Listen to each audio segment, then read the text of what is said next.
আল্লাহর রহম থেকে নিরাশ হয়। কাফিররা ছাড়া কেউ আল্লাহর রহম থেকে নিরাশ হয়? আমি আপনি আমাদের জীবনে কত ভুল করেছি, কত অন্যায় করেছি, কতটাই বা পাপ করেছি। মনে রাখবেন, আমাদের পাপ যত বড় হোক, আল্লাহ রহমতের দরিয়া তার চাইতে বড়।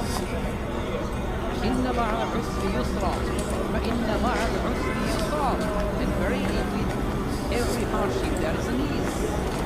প্রত্যেক কষ্টের পরে থাকে। এই বাক্যগুলো কি আপনাকে মোটিভেশন দেয় না? এই কথাগুলো কি আপনাকে চাঙ্গা করে না? আপনার জীবনে ইন্সপিরেশন হয়ে আসে না এই কথাগুলো? OLA তাহিনু OLA তাহজানু